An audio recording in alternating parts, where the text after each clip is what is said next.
말씀을 한번 생각해 보겠습니다. 우리 성도님들 중에 혹시 이런 질병 있나요? 고소공포증. 웬만하신 분들은 다 있을 거예요. 그죠? 어떤 특징이 있습니까?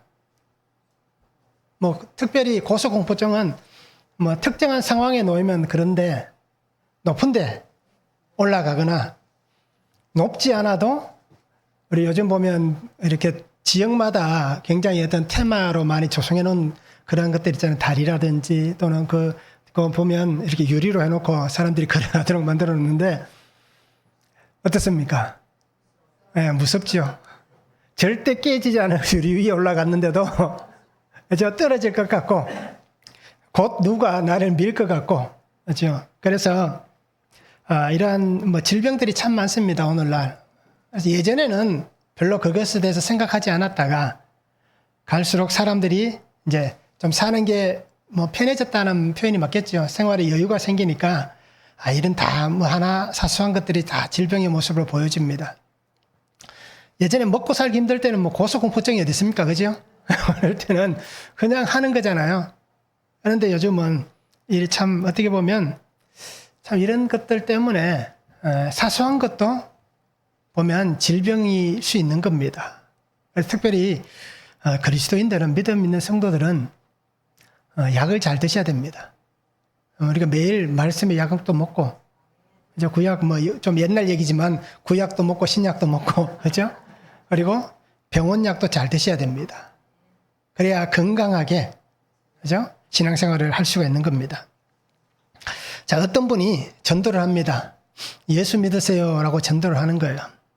그러면서 예수 믿고 천당 갑시다 라고 전도하는 거예요. 근데 그 전도를 듣던 사람이 이렇게 얘기합니다. 난 천당 가기 싫은데 라고 그러는 거예요. 그래서 왜 물어보는 거예요. 예수 믿기가 싫은 거냐 천당 가기가 싫은 거냐 물어보니까 예수 믿는 것은 아무런 문제가 없는데 그냥 나는 천당 가기 싫다는 거예요. 그래서 왜 그러냐라고 이렇게 물어봤습니다. 그러니까 이 사람이 여러 가지 얘기를 할 거 아니에요. 자, 그러면서 이렇게 얘기하는 거예요. 천당은 하늘에 있잖아. 그러는 거예요. 그러니까 전도하시는 분이 뭐라고 합니까? 맞다. 예수님도 성천하셨다. 그러니까 천당은 우리가 통상적으로 그렇게 얘기를 하잖아요. 하늘에 있다. 그죠? 그렇게 얘기를 한 거예요. 그래서 이분이 그렇게 얘기하면 그래서 나는 싫다는 얘기를 하는 거예요. 왜냐? 나는 고소공포증이 있다고 얘기하는 거예요. 그죠? 나는 고소공포증이 있어서 천당 가는 게 싫다라고 그러는 거예요. 그냥 우스갯소리예요. 자, 그런데 우리가 이것을 통해서 한번 생각해 보시면 좋겠습니다. 우리가 신앙생활 하는 데는 그죠? 아니면 내가 신앙생활 하는데도 이유가 있을 것이고 내가 신앙생활을 하기 힘든 것도 이유가 있을 거예요. 좋은 방향도 이유가 있고 안 좋은 것도 이유가 있습니다.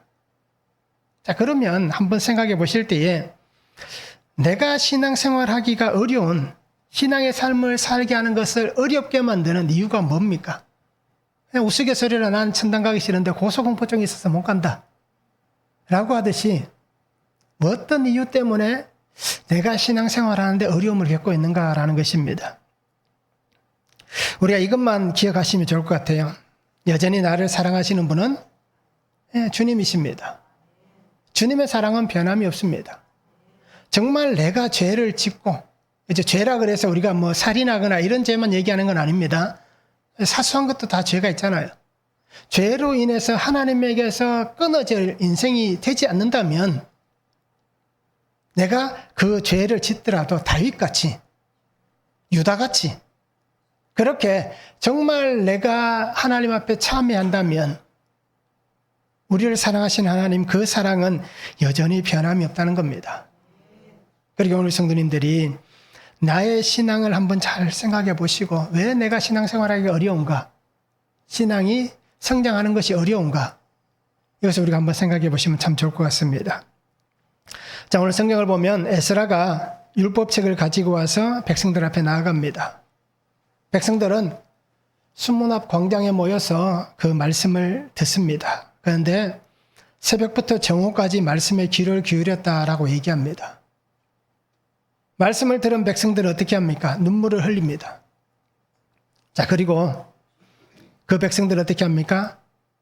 하나님 앞에 정말 통회하고 참여하는 거예요. 그때 느헤미야와 제사장과 레위인들이 뭐라고 얘기합니까? 오늘은 근심하지 말자. 여호와로 인하여 기뻐하자라고 얘기합니다. 그 기뻐하는 것이 너희의 힘이다 라고 말씀하고 있습니다. 그러면서 백성들은 말씀을 듣기를 원하고요. 또 초막절을 지키며 크게 기뻐하였다라고 오늘 성경은 말씀합니다. 자, 첫 번째는 우리 안에 하나님을 인한 기쁨이 있으려면 첫째는 말씀에 귀를 기울여야 합니다. 1절에서 8절입니다. 이스라엘 자손이 자기들의 성읍에 거주하였더니 일곱째 달에 이르러 모든 백성이 일제히 수문 앞 광장에 모여 학사 에스라에게 여호와께서 이스라엘에게 명령하신 모세 율법책을 가져오기를 청하며 일곱째 달 초하루에 제사장 에스라가 율법책을 가지고 회중 앞 곧 남자나 여자나 알아들을 만한 모든 사람 앞에 이르러 수문 앞 광장에서 새벽부터 정오까지 남자나 여자나 알아들을 만한 모든 사람 앞에서 읽음에 뭇백성이 그 율법책에 귀를 기울였는데 그때 학사 에스라가 특별히 지은 나무 강단에 서고 그의 곁 오른쪽에 선자는 matti다와 스마와 아나야와 우리야와 힐기야와 마세야와 그의 왼쪽에 선자는 부다야와 미사엘과 말기야와 하숨과 하스바타나와 스가랴와 무슬람이라. 에스라가 모든 백성 위에 서서 그들 목전에 책을 펴니 책을 펼 때에 모든 백성이 일어서니라. 에스라가 위대하신 하나님 여호와를 송축하며 모든 백성이 손을 들고 아멘 아멘 하고 응답하고 몸을 굽혀 얼굴을 땅에 대고 여호와께 경배하니라. 예수아와 바니야와 세레바와 야민과 악국과 사부대와 호디야와 마세야와 그리다와 아사랴와 요사박과 하난과 블라야와 이 사람들은 백성이 제자리에 서 있는 동안 그들에게 율법을 깨닫게 하였는데 하나님의 율법책을 낭독하고 그 뜻을 해석하여 백성에게 그 낭독하는 것을 다 깨닫게 하니 라고 말씀합니다. 자, 모든 사역이 끝이 났습니다. 성벽이 52일 만에 재건이 되었습니다. 중수가 되었습니다. 자, 그러면서 이제 백성들은 편안히 거할 수 있습니다. 일곱째 달 백성들은 수문 앞 광장에 모입니다. 그러면서 백성들은 어떻게 얘기합니까? 하나님의 선한 손의 역사, 자신들을 도와주었고 은혜 베푸신 그 하나님, 백성들이 다 모여서 그 얘기를 하지 않겠습니까? 야, 우리가 할 수 없는 일을 했다. 정말 우리 이 소수가 저 적들 앞에서 그저 칼을 차고 창을 들고 짐을 나르고 성벽을 쌓고 밤에는 잠도 제대로 못 자면서 불침번도 서고 자, 이렇게 수없이 고생하고 힘들게 이 은혜 역사를 이루었는데 이 모든 것은 다 하나님의 은혜였다라고 백성들이 아마 얘기했을 것입니다. 자, 그러니 그 마음에 아마 지금까지 경험해보지 못했던 하나님이 주시는 은혜의 마음들이 생겨났을 겁니다. 은혜는 어떻습니까? 한 사람 안에 일어나기 시작하면 그 속도가, 그죠? 모든 사람들에게 빠르게 확산이 되고 또 그 일 통해서 모두가 다 그렇게 하나님 앞에 아름다운 모습으로 찬양하고 또 그렇게 했을 것입니다. 자, 그러다 보니까 백성들이 오늘 성경에 보니까 하나의 고백이 나옵니다. 그게 뭡니까? 하나님의 율법책을 청합니다. 하나님의 말씀책에는 과연 무엇이 기록되어져 있는가? 하나님께서 우리에게 하실 말씀은 뭔가? 오늘 이렇게 은혜를 베푸신 하나님이 오늘 우리에게 무엇을 말씀하시는가라는 것입니다. 그래서 학자들은 이 율법책 전체가 아닐 겁니다. 그러면 이때 읽었던 율법의 어느 부분인가라는 겁니다. 그래서 학자들은 그렇게 얘기합니다. 아마 신명기였을 것이다 라고 얘기를 합니다. 모세가 설교했던 2편, 신명기, 아마 그것일 것이다 라고 그렇게 추측을 하고 있습니다. 그래서 하나님의 말씀을 듣고자 하는, 하나님의 말씀을 알고 싶은 그 마음이 그 속에 생겨난 겁니다. 하나님이 주신 은혜를 보았잖아요. 그 힘든 시간에 그때 자신들 속에 보여주셨던 하나님의 역사하심, 그것을 보았던 백성들은 말씀 앞에 나아갈 수밖에 없는 겁니다. 그들의 고백은 무엇입니까? 하나님께서 느헤미야를 통해 주셨던 말씀이 있습니다. 출애굽 이후에 주셨던 말씀과 똑같은 말씀입니다. 다시 돌아오게 하시는, 너희가 내게 돌아오면 내가 너희에게 이런 은혜를 주겠다, 이런 복을 주겠다라는 것을 느헤미야를 통하여서 그들은 분명히 들었습니다. 그러니 우리가 정말 하나님의 말씀을 듣고 하나님 앞에 돌아가면 하나님께서 우리를 향하신 그 마음이 지금보다 내일이잖아요. 지금 부모 세대들은 누구를 생각합니까? 자녀 세대를 생각하잖아요. 그러니 우리에게 주신 은혜도 크겠지만 우리가 말씀으로 돌아가고 하나님께 돌아가면 다음 세대인 우리의 자녀 세대가 주의 은혜를 누릴 것이다. 쫓겨났다 다시 돌아온 이 땅에서 평안함을 얻을 것이다. 라는 그 기대와 그 마음을 가지고 하나님 앞에 나와서 그들은 하나님의 말씀을 청하고 있는 것입니다. 무너졌던 성벽을 재건했습니다. 무너졌던 성벽이 다시 세워졌습니다. 그때 임하셨던 하나님의 임재, 하나님의 돌보셨던 그 은혜들, 그리고 하나님의 사랑과 긍휼, 그것을 깨닫고 그것을 얻게 된 것입니다. 자, 그런데 중요한 시간이 있습니다. 저들이 말씀을 청하고 말씀을 듣는데 오늘 성경에 보면 새벽부터 정오까지라고 얘기를 합니다. 하나님의 말씀을 듣는 그 시간, 율법의 말씀을 듣는 그 시간이 그냥 우리가 일반적으로 생각해도 한 6시간, 7시간 되었다라고 얘기합니다. 어떻습니까? 6시간 동안, 7시간 동안 말씀을 듣고 그 말씀에 귀를 기울인다. 가능할까요? 오늘 우리 같으면 불가능할 거예요. 그죠? 근데 가능합니다. 저희가 전에 사회 갔던 교회에서 이 말씀을 읽고 은혜 받은 한 분이 제안을 한 거예요. 교회에다가. 우리도 이렇게 예배를 한번 드려봅시다.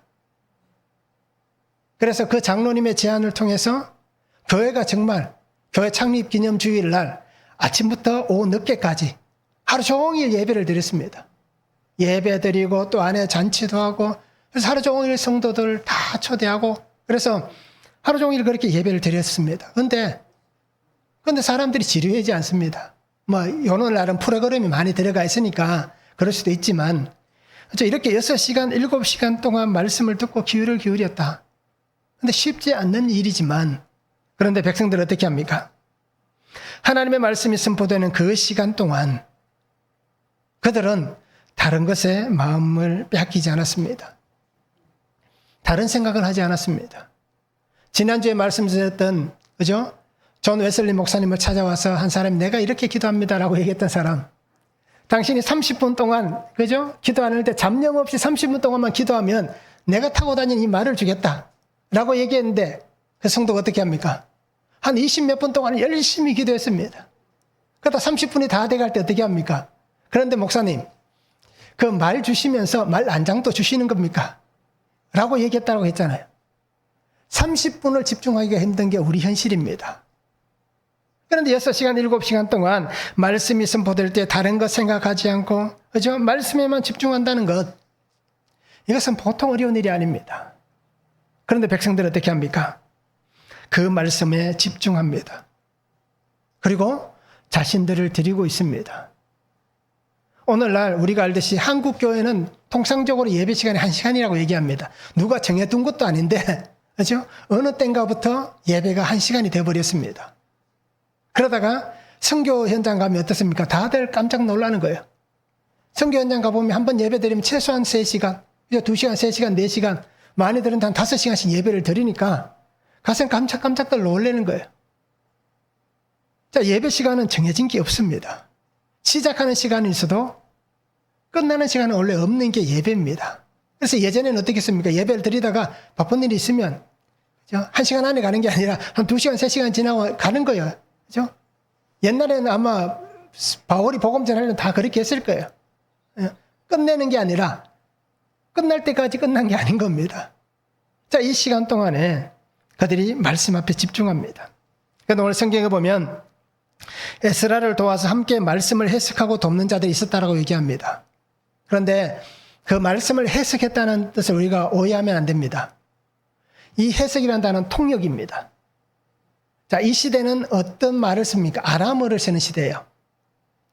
그러니 성경은 히브리어로 기록되어져 있잖아요. 그럼 제사장은 뭘로 있습니까?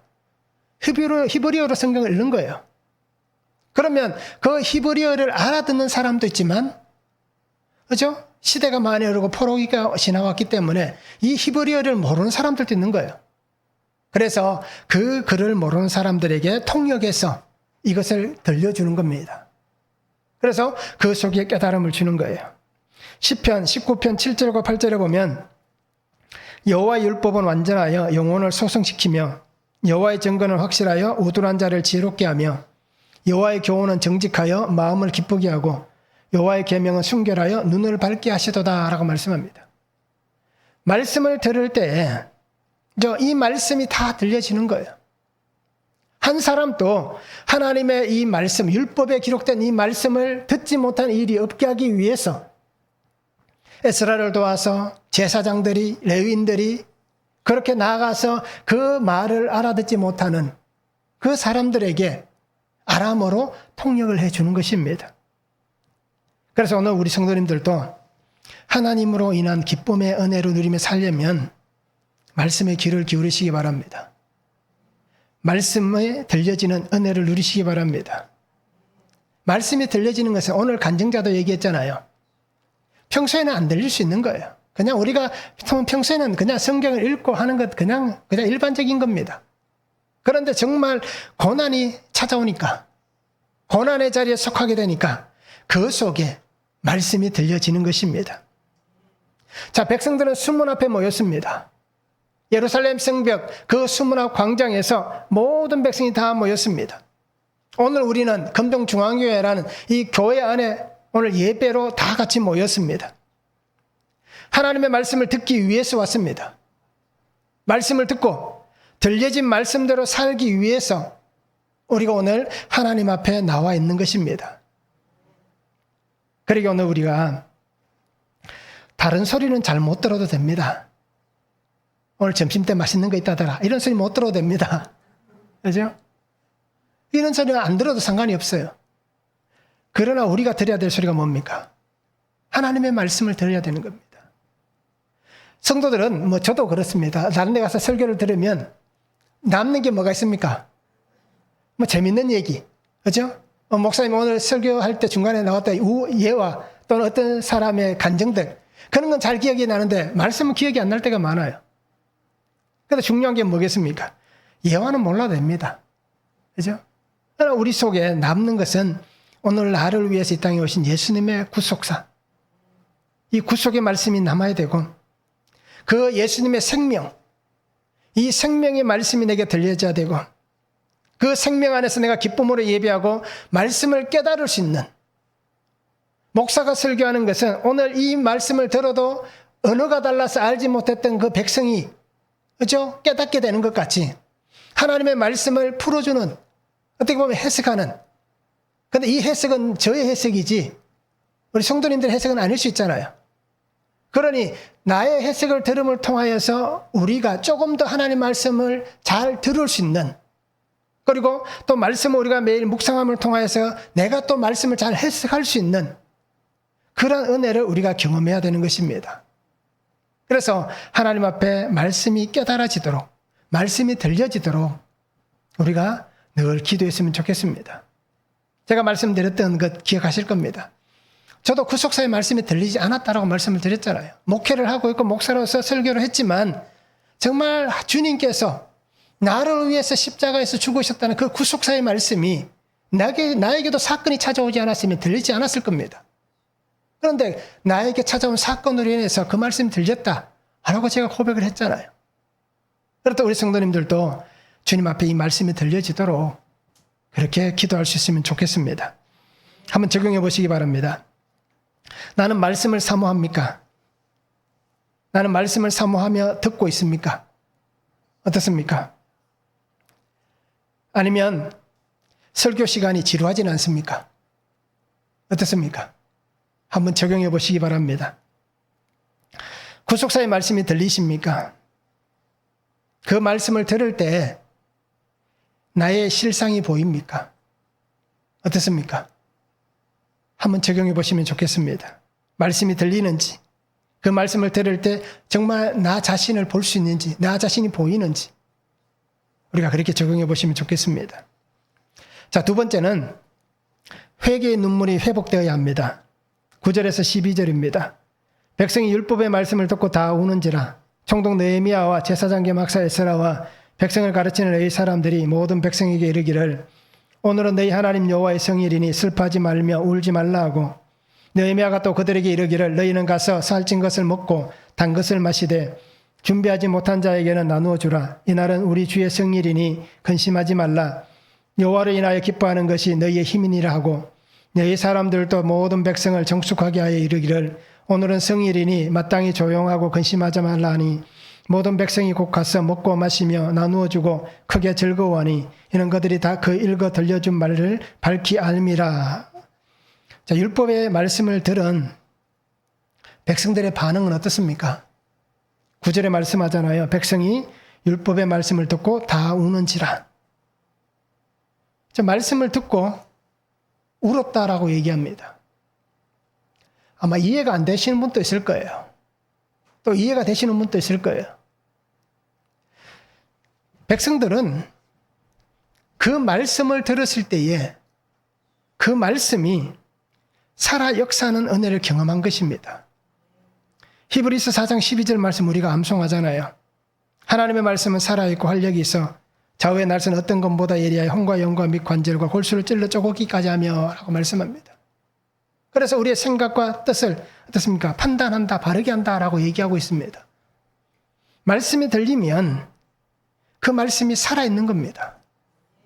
살아있는 말씀은 우리 속을 바꾸는 겁니다. 그래서 우리 안에 있는 모든 것들이 새로워지는 겁니다. 혼과 영과 및 관절과 골수까지 다 찔러 쪼개는 겁니다. 자, 이 말씀을 들었던 백성들이 바로 이런 살아있는 하나님의 말씀이 그 속에 역사가 일어나니까 울 수밖에 없다는 것입니다. 닫혀있는 삶, 메마르고 황량한 삶, 그 마음에 하나님의 말씀이 들려지자 백성들은 자신의 삶을 보는 거예요. 말씀이 들려지면 자기 자신이 보여지는 겁니다. 그러니 자신의 삶과 환경, 현재가 다 보여지는 거예요. 그리고 과거도 보여지는 겁니다. 그리고 미래도 보여지는 겁니다. 그러면 정말 내가 살아왔던 삶의 모습들, 지금까지 지나왔던 그 걸음들, 우리가 가끔씩 간증자들이 간증하는 것을 보면 지금까지 내가 살아왔던 모든 삶이 주마등처럼 지나가는 것을 보았다라고 얘기하잖아요. 하나님께서 영화를 보여주시듯이 내가 살아왔던 모든 삶을 보여주신다라고 고백하는 그런 간증들이 많이 있습니다. 자, 말씀이 들리면 그러한 은혜의 역사가 일어납니다. 그래서 내가 살아왔던 이 삶을 돌아보니 모든 시간이 죄 때문에 생겨난 고난이었구나. 죄로 인한 환경이었구나. 그러니 나의 삶이 이렇게 황폐할 수밖에 없었구나. 특히 이스라엘 백성은 어떻습니까? 우리가 죄로 인해서 나라가 망하고 70년의 포로 생활을 하고 성전은 무너지고 성벽은 파괴되고 이러한 모든 것들이 우리 죄 때문에 그래 했구나라는 것이 깨달아진 겁니다. 말씀이 자신을 비추는 순간, 하나님의 말씀이 그 빛을 통하여서 자신을 뚫고 들어오는 그 순간, 그는 하나님을 볼 수밖에 없는 것입니다. 그러니 자기가 살아왔던 실체가 보여진 겁니다. 우리의 실체는 뭡니까? 다 죄로 인해 우리의 삶의 이런 모습들이잖아요. 제가 오늘 여러분 앞에 서 있지만 멀끔해 보이잖아요. 아침에 머리에 힘도 주고 드라이도 하고 샤워도 하고 깨끗하게 크림도 바르고 이렇게 왔습니다. 그런데 어떻습니까? 나의 죄의 실체가 늘 우리 성도님들에게 고백하잖아요. 나는 죄가 많은 사람이라고. 그죠? 음란의 죄가 있고요. 그리고 살인의 죄가 있었고요. 제가 사람을 죽인 건 아닙니다. 그런데 친구가 부탁했던 그 낙태하려고 했던 한 30년 전 얘기예요. 그죠? 제가 돈을 빌려줬으니, 근데 그 돈 아직까지 못 받았습니다. 돈을 빌려줬으니 결국 제가 그 아이를 죽인 거잖아요. 그 낙태의 죄가 있고요. 또 탐욕, 탐심, 시기, 질투, 교만, 또 목회를 하면서 제가 그래도 공부를 좀 하긴 했습니다. 이래저래. 왜 공부를 했는가 제가 가만히 생각해 보니까 좀 더 좋은 목회직 하려고, 그죠? 좀 더 사람한테 인정받으려고.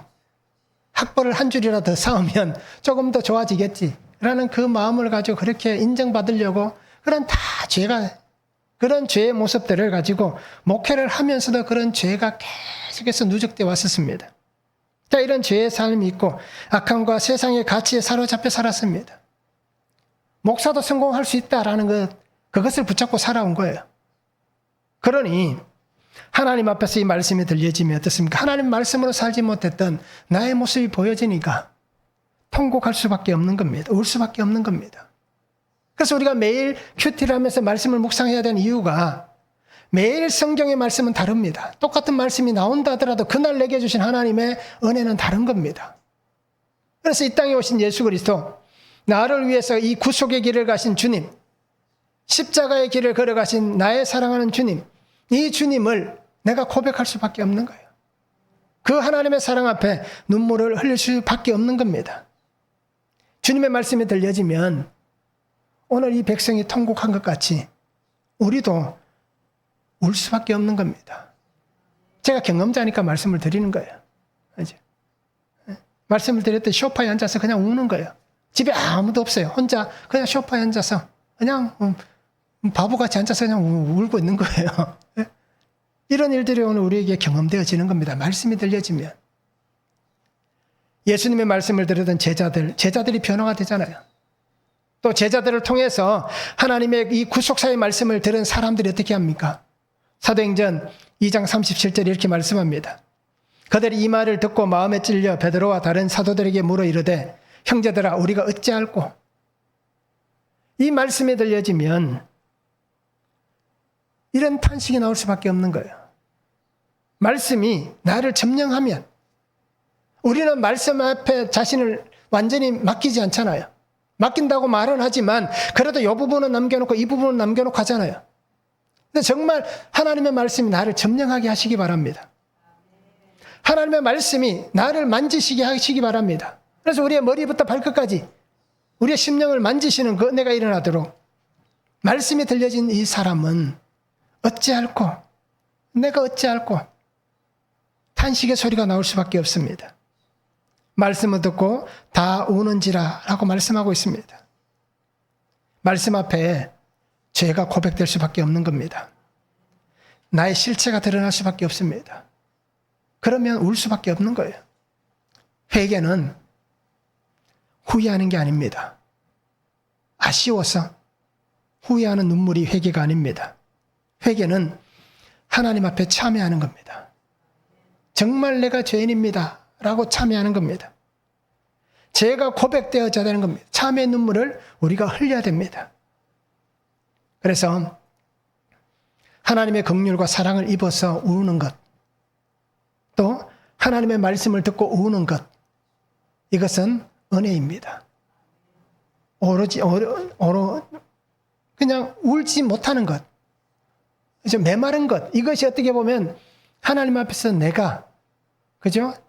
저주받았다 표현은 그렇지만, 그래서 내가 울지 않고 메말라 있다면 오히려 우리의 신앙이 하나님 앞에 바르게 있지 않은 겁니다. 그러게 오늘 성도님들이 주님을 만나시기 바랍니다. 그런데 주님은 먼저 나를 만나 주시는 겁니다. 내가 주님을 만나고 싶어 만나는 게 아닙니다. 그 주님이 먼저 나를 찾아와 주시는 겁니다. 그래서 느헤미야는 얘기하잖아요. 백성들에게 그 은혜를 경험한 그들에게 얘기합니다. 이제 더 이상 근심하지 마라. 슬퍼하지 마라. 이제는 기뻐하라고 얘기합니다. 왜 그럴까요? 나 같은 인생을 하나님께서 건져주시고 살려주셨기 때문에 우리 같은 자들에게 하나님이 다시 성벽을 재건하고 성전을 다시 세울 수 있는 은혜를 주셨고 예루살렘 다 무너진 이곳에서 다시 우리가 살아갈 수 있는 복을 주신 그 하나님 앞에 감사할 수밖에 없는 그 눈물을 흘린 그들에게 이제는 오늘은 우리가 근심하지 말자, 슬퍼하지 말자. 오늘은 주의 날이니 우리가 기뻐하자라고 얘기합니다. 그러면서 오늘 성경에 이런 말씀이 있습니다. 하나님 주신 은혜 안에서 기뻐하는 것은 너희의 힘이다. 기뻐하는 것은 힘이 된다. 표준세번역이 이렇게 얘기합니다. 기뻐하는 것은 힘이 된다. 라고 얘기를 하고 있습니다. 그래서 오늘 성도님들이 죄를 고백해야 죄를 이기는 기쁨을 누릴 수 있습니다. 하나님 앞에 우리가 말씀을 붙잡고 살아가야 말씀 안에 주시는 하나님의 은혜의 기쁨을 누릴 수가 있는 겁니다. 그래서 날마다 우리가 예수님과 함께 예수님이 주신 그 기쁨과 평안을 누리고 위로하심 가운데에 믿음으로 우리의 삶을 복되게 살아갈 수 있는 삶이 되면 참 좋겠습니다. 한번 적용해 보시기 바랍니다. 내가 흘리는 눈물은 회개의 눈물입니까? 후회의 눈물입니까? 어떻습니까? 아마 매일 우시는 분도 있을 거예요. 정말 회개의 눈물을 흘리는지 하품하다가 그냥 눈물이 찔끔 나는 건지 그저 후회의 눈물인지 한번 적용해 보시면 좋겠습니다.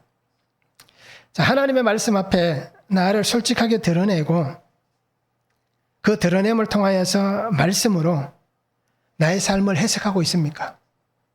중요한 겁니다. 내가 살아가고 있는 삶을 말씀으로 해석하고 있는지, 우리 환경을, 일어나는 모든 사건들을 말씀으로 해석하고 있는지 한번 적용해 보시면 좋겠습니다. 그리고 세 번째는 날마다 말씀 따라 사는 삶이 기쁨의 삶입니다. 13절에서 18절입니다. 그 이튿날 무백성의 족장들과 제사장들과 레위 사람들이 율법의 말씀을 밝히 알고자 하여 학사 에스라에게 모여서 율법에 기록된 바를 본즉 여호와께서 모세를 통하여 명령하시기를 이스라엘 자손의 일곱째 달 절기에 초막에서 거할지니라 하였고 또 일러스되 모든 성읍과 예루살렘에 공포하여 이르기를 너희는 산에 가서 감람나무 가지와 들감람나무 가지와 화석류 나무 가지와 종려나무 가지와 기타 무성한 나무 가지를 가져다가 기록한 바를 따라 초막을 지으라 하라 한지라. 백성들이 이에 나가서 나뭇가지를 가져다가 혹은 지붕 위에 혹은 뜰 안에 혹은 하나님의 전뜰에 혹은 수문 광장에 혹은 에브라임 문 광장에 초막을 짓되 사로잡혔다가 돌아온 회중이 다 초막을 짓고 그 안에서 거하니 눈의 아들 여호수아 때로부터 그날까지 이스라엘 자손이 이같이 행한 일이 없었으므로 이에 크게 기뻐하며 에스라는 첫날부터 끝날까지 날마다 하나님의 율법책을 낭독하고 무리가 이레 동안 절기를 지키고 여덟째 날에 규례를 따라 성회를 열었느니라. 자, 족장들, 제사장들, 레위 사람들이 말씀을 알고 싶어서, 그죠? 수문학 광장에서 말씀을 들었잖아요. 그 들었던 사람들이 에스라에게 옵니다. 그러면서 그들의 요구가 뭡니까?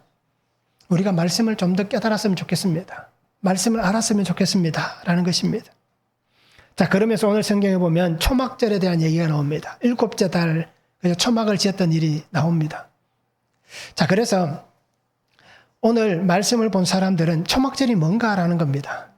시간이 지나면 모르잖아요. 이렇게 알았다 하더라도 한 번도 어떻습니까? 경험해 보지 않았다면 잘 모르는 겁니다. 그래서 이들은 잘 모르는 거예요. 그러니 에스라에게 물어보는 겁니다. 그래서 그들에게 에스라가 그 초막절에 대해서 설명을 해줍니다. 그죠? 초막을 지었던 것, 무엇으로 지어야 되는지, 나뭇가지에 대해서, 그리고 어느 곳에 설치를 해야 되는지, 또 이 초막절은 어떤 절기인지를 분명하게 얘기를 해주는 것입니다. 자, 그러면서 에스라는 어떻게 합니까? 이 초막절을 지키는 7일 동안, 그리고 8일째 되는 날까지 좀 매일 말씀을 낭독했다라고 얘기합니다. 매일 말씀을 읽었다라고 얘기를 하고 있는 것입니다. 자, 매일 말씀을 듣는다는 것, 매일 하나님 행하신 일들을 기억한다는 것. 자, 우리도 어떻습니까? 일이 있으면 바쁘면 빼먹을 때 있잖아요. 그죠? 그런데 중요한 게 뭐겠습니까? 아무리 바빠도, 그죠? 아무리 바빠도 말씀은 꼭 보셔야 되는 겁니다. 시간은 상관이 없습니다. 내가 조금 일찍 볼 수도 있고 늦게 볼 수도 있지만, 그런데 제가 항상 말씀드린 것은 이왕이면 하루를 시작하는 아침에, 그죠? 하루를 시작하는 시간에 말씀을 보면 좋다라는 겁니다. 그래서 매일 말씀을 들으면서 하나님 주신 그 은혜를 누리는 거예요. 말씀의 기쁨을 경험하는 것입니다. 시편 119편 148절에 보면 주의 말씀을 조용히 엎조리려고 내가 새벽녘에 눈을 떴나이다 라고 얘기합니다. 엎조린다는 것은 어떻게 보면 우리가 묵상한다는 것과 똑같은 뜻이잖아요. 그래서 내가 매일 말씀을 묵상합니다. 엎조린 것은 자기 입으로 조용하게 계속 읽는 것을 얘기하는 겁니다. 자, 이렇다 우리는 매일 말씀을 듣고 읽어야 되는 거예요. 또 우리가 잘 알고 있는 여호수아 1장 8절 말씀 같이 이 율법책을 내 입에서 떠나지 말게 하며 주야로 그것을 묵상하여 그 안에 기록된 대로 다 지켜 행하라. 그래야면 내 길이 평탄하게 될 것이며 내가 형통하리라. 내가 사는 길이 잘 되고 이제 우리 자식들이 잘 되는 어떻게 이것도 기복이잖아요. 그죠? 그런 것이 아니라 잘 되기 위해서 읽는 게 아니라 내가 하나님 앞에서 은혜를 누리며 살기 위해서 나의 삶이 하나님 앞에서 말씀을 떠나지 않고 주님과 동행하기 위해서 우리가 매일 말씀을 잘 묵상할 수 있는 그런 삶이 되어야 하는 것입니다. 그래서 우리 안에 하나님 주신 참 기쁨은 매일 말씀을 읽는 기쁨인 거예요. 이 기쁨이 오늘 성도님들 안에 넘쳐날 수 있기를 원합니다. 묵상하지 않으면, 그죠? 묵상하지 않으면 말씀의 그 기쁨을 누릴 수가 없습니다. 말씀이 주는 참 은혜를 깨달을 수가 없습니다. 하나님과 함께 나는 삽니다.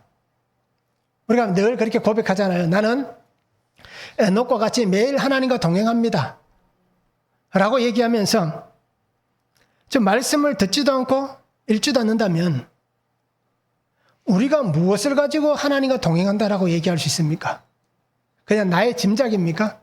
내 기분으로 나는 예수 믿는 사람이니까 오늘 하나님이 나와 동행해 주시는구나. 그런 기분으로 삽니까? 그건 아니잖아요. 알아야죠.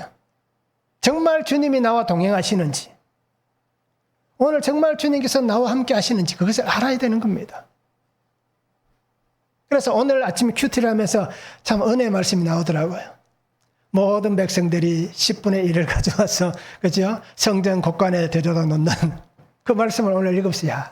역시 하나님께서 하나님 택한 목회자들은 굶기지는 않으시겠구나 하는 은혜를 오늘 아침에 묵상하면서 그냥 저 혼자 그냥 그런 생각했습니다. 우리도 마찬가지인 거예요. 매일 하나님께서 나에게 일용할 양식을 준다 하면서 말씀을 모르면 양식이 어디서 오는 줄 알 수 있습니까? 그러게 우리가 정말 매일 말씀을 잘 묵상하셔서 정말 말씀이 주는 맛을 한번 깨달을 수 있기를 원합니다. 학생이 공부를 잘하려면 어떻게 해야 됩니까? 선생님이 하시는 수업 때 말을 잘 들어야 되고 또 교과서를 잘 봐야 되잖아요. 그런데 선생님 말은 하나도 안 듣고 교과서도 하나도 안 보면서 시험 치면 맨날 1등 해야지 하는 학생은 제정신일까요? 제정신이 아닐까요? 아마 제정신이 아닌 친구일 겁니다. 우리도 마찬가지입니다. 하나님의 말씀을 읽고 묵상하지 않으면 하나님이 나와 동행해 주시겠지요, 당연히. 그렇죠? 당연히 동행해 주시겠지요. 그런데 우리 입장에서 어떻게 하게 됩니까? 내가 오늘 말씀을 읽지 않고 기도하지 않았다면 하나님의 동행이 없다라고 자기 스스로가 그렇게 생각하셔야 되는 겁니다. 그래야 내가 말씀을 읽지 않겠습니까? 신앙생활하는 이유를 하나 찾으시기 바랍니다. 매일 말씀을 읽어야 하나님 나와 동행하신다. 매일 내가 기도해야 하나님 나와 동행하신다. 이것도 어떻게 보면 인본주의적일 수 있는 거예요. 인본주의적일 수 있는 거예요. 그러나 이렇게 해서 우리가 늘 생활하는 것이 중요하다라는 것을 말씀을 드리는 겁니다. 그래서 우리 성도님들이 하나님 주신 참 기쁨을 누리고 그 은혜를 날마다 사모하고 또 그 은혜 안에 살아가는 삶이 되면 좋겠습니다. 한번 적용해 보시기 바랍니다. 나는 어떤 일을 할 때 가장 기쁩니까? 내가 무엇을 해야 즐겁습니까? 내가 나를 기쁘게 하는 게 뭐가 있습니까? 우리는 뭘 해야 즐겁습니까? 기쁩니까? 한번 적용해 보시기 바랍니다. 나는 기도할 때 정말 즐겁습니다. 기쁩니다. 이렇게 말하는 건 거짓말입니다. 대부분은. 저도 그렇고요. 저도 기도할 때 기쁘진 않습니다. 솔직히 해서 너무 힘듭니다. 그죠? 왜냐하면 의무적인 게 있잖아요. 그래도 내가 그래도 이만큼은 기도해야지라는 의무감이 아직도 남아있는 거예요. 그러니까 우리 성도님들도 마찬가지예요. 내가 이 정도는 기도해야지 하는 그런 의무감이 있는 거예요. 그러면 기쁘지 않는 거예요. 이건 잘못된 모습입니다. 그냥 1분 하든 10분 하든 5분 하든 그냥 기쁘게 기도해야 되는데 그렇지 못할 때가 너무 많은 거예요. 그래서 우리가 정말 내가 무엇을 할 때, 어떤 일 할 때 가장 기쁘고 나를 기쁘게 하는지 우리가 한번 적용해 보시면 좋겠습니다. 또 말씀을 묵상하며 참된 기쁨을 누리고 있는지 아니면 말씀 묵상하는 게 힘든데 왜 힘든지 말씀 묵상하기가 왜 힘든지 한번 적용해 보시기를 바랍니다. 자, 성도의 기쁨은 나의 죄와 허물, 나의 악을 하나님 앞에 회개하고 하나님께서 내가 나에게 괜찮다, 다 용서한다, 말씀하시는 그 은혜 안에 기쁨을 누리고 있는 것입니다. 그리고 오늘 우리 성도님들이 정말 참회의 눈물을 흘리시기 바랍니다. 구속사의 말씀이 들려지도록 기도하시기 바랍니다. 나와 상관없는 게 아니라 그 십자가가 나의 십자가. 그죠? 이렇게 기도하시기 바랍니다. 그래서 날마다 우리가 하나님 주신 은혜 안에서, 말씀 안에서 예배가, 특별히 우리 예배가 기쁨 안에 그렇게 아름답게 회복될 수 있는 그러한 신앙의 삶을 살아갈 수 있기를 주님의 이름으로 축원합니다. 기도하겠습니다. 사랑의 아버지 하나님, 오늘 우리에게 주신 은혜를 붙잡고 주님 앞에 나아갑니다. 말씀 안에서 우리를 새롭게 하여 주셔서 오늘 이스라엘 백성이 말씀을 청하여 듣고 그 들은 말씀 안에서 눈물을 흘립니다. 자신의 삶의 모습 속에서 하나님 주신 그 은혜가 들려지고 그 십자가 구속의 말씀이 들려지면 오늘 내가 통곡할 수밖에 없습니다. 내가 죄인이기 때문에 나 같은 죄인도 살리신 예수님의 그 십자가 앞에 통회할 수밖에 없습니다. 그 사랑으로 나를 살리신 주님 앞에서 우리 날마다 말씀을 묵상하며 그 말씀을 통해서 나의 삶을 해석하고 내게 맡겨주신 귀한 십자가의 길, 사명의 길을 믿음으로 잘 순종하며 가는 귀한 성도들 되도록 은혜로 역사하여 주시옵소서.